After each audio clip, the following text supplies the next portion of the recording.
ओम साईं राम, हर हर महादेव। आज का साईं संदेश। ज़िंदगी को अगर समझना है तो पीछे मुड़कर ज़रूर देखो। अगर ज़िंदगी को सिर्फ जीना है तो सिर्फ आगे देखो। बुद्धि भगवान ने सबको दी है। चालाकी करनी है या ईमानदारी, ये आपके संस्कारों पर निर्भर करता है। चालाकी 4 दिन चलती है, लेकिन ईमानदारी जीवन भर आपके साथ रहती है। जो लोग सच्चे और सीधे होते हैं, उनके चेहरे से सब कुछ साफ साफ झलकता है। वो कुछ भी छुपा नहीं पाते हैं, क्योंकि वो सच्चाई के रास्ते पर चलते हैं। और सच्चाई का रास्ता जो है बहुत कठिन है। जब ये रास्ता ख़त्म होता है, जिस दरवाजे से होकर हमें जाना है, वो बहुत ही तंग है, बहुत ही छोटा है, जिसमें से सर झुकाकर ही हमें निकलना पड़ता है। लेकिन जहाँ झूठ रहता है, वहाँ ना कोई दरवाज़ा है, ना कोई खिड़की है। जो चाहे, जब चाहे, जैसे चाहे, वहाँ जाकर रह सकता है। लेकिन जहाँ सच्चाई रहती है, वहाँ कुछ खास लोग ही पहुँच सकते हैं। जो झुकना जानते हैं, जो सहना जानते हैं, वही सच्चाई के साथ रह सकते हैं।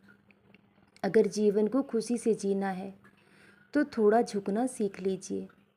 बिना गलती के माफ़ी मांगना सीख लीजिए। जीवन बहुत आसान हो जाएगा। और इंसान धोखा किसी गैर से नहीं खाता है। धोखा और विश्वासघात हमारे अपने ही करते हैं। लेकिन हमारे जीवन में कुछ भी बिना वजह के नहीं होता है। कोई भी अगर हमारे जीवन में आता है, कोई रिश्ता, कोई नाता हमसे जुड़ता है, तो उसके पीछे कोई ना कोई वजह, कोई ना कोई कारण ज़रूर होता है। इसलिए बिना किसी संबंध के कोई हमारे जीवन में कभी नहीं आता है। इसलिए अपने जीवन में हमेशा ईमानदार और सच्चाई के साथ रहें, तो आप जीवन भर प्रसन्न रह सकते हैं। झूठ कुछ दिनों तक चल सकता है, कुछ समय के लिए सच्चाई को दबा भी देता है, क्योंकि झूठ बहुत तेज़ी से फैलता है। लेकिन एक ना एक दिन सच्चाई सबके सामने ज़रूर आती है, क्योंकि झूठ को इस बात का डर बना रहता है कि कहीं उसे कोई जान ना ले। लेकिन सच्चाई हमेशा तैयार रहती है कि सब उसे जाने। इसलिए सच ज़्यादा दिनों तक छिपा नहीं रहेगा। आप ईमानदारी से अपना कर्म करते रहिए। अगर आप अपने हर कर्म, हर फ़र्ज़ के प्रति ईमानदार हैं, तो आपके साथ कभी कुछ भी गलत हो ही नहीं सकता।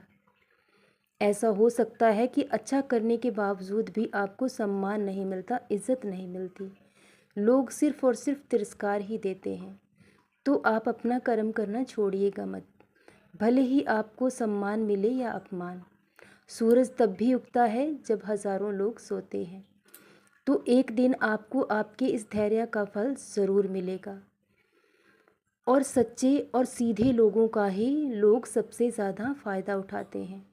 जो इंसान बहुत जल्दी आंखें बंद कर हर किसी पर विश्वास कर लेता है, वही इंसान ज़िंदगी में बार बार धोखा खाता है। इसलिए जैसे आप खुद को समझते हैं कि जैसे आप दिखते हैं, वैसे ही आप अंदर से भी हैं। लोग दिखते कुछ और हैं, लेकिन अंदर से कुछ और होते हैं।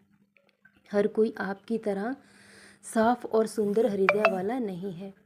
इसलिए अपना दुख और परेशानी हर किसी को नहीं बताना चाहिए।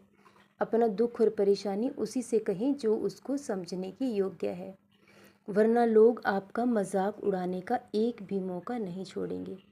और कभी किसी से यह बात कहिएगा भी मत कि आप अंदर से टूट चुके हैं। लोग टूटे हुए मकान की ईंटें तक उठा ले जाते हैं। तो हर कोई आपको अपमानित करने के लिए, आपको तोड़ने के लिए हाजिर है, लेकिन आपको सहारा देने के लिए कोई नहीं आएगा। ये बुरा वक्त बहुत कठिन होता है। इंसान अकेला ज़रूर हो जाता है, लेकिन बहुत ज़्यादा मजबूत भी हो जाता है। जब भगवान आपके साथ हैं तो किसी और के सहारे की ज़रूरत ही नहीं है। आज भले ही लोग आपको दुख देकर प्रसन्न हैं, लेकिन बहुत जल्द यही दुख, यही पीड़ा उन्हें भी सहनी होगी। वजह कोई और बन सकता है, लेकिन अगर आप भाग्यशाली हुए तो सब कुछ अपनी आँखों से देखोगे। जो इंसान दूसरों को देता है, वही उसके पास लौट कर आता है। फिर खुशी हो या दुख हो, सम्मान हो या अपमान हो, यही विधि का विधान है। आप अपना कर्म करते रहिए और सबकी भलाई करते रहिए, तो एक दिन बहुत जल्द आपके जीवन में बदलाव ज़रूर होगा। आपको आपका खोया हुआ सम्मान ज़रूर वापस मिलेगा। जितना कुछ जीवन ने आपसे छीन लिया है, उससे ज़्यादा आपको लौटाया जाएगा। जो गुज़र चुका है वो अतीत है, वो तो अब कभी लौट कर नहीं आ सकता। ना ही बाबा आपको लौटा सकते हैं, लेकिन उससे भी बेहतर आपको लौटाया जाएगा, जो आपके जीवन से अतीत की हर बुरी याद को मिटा देगा। सदा खुश रहें, सदा जपते रहें। ओम साईं राम। हर हर महादेव।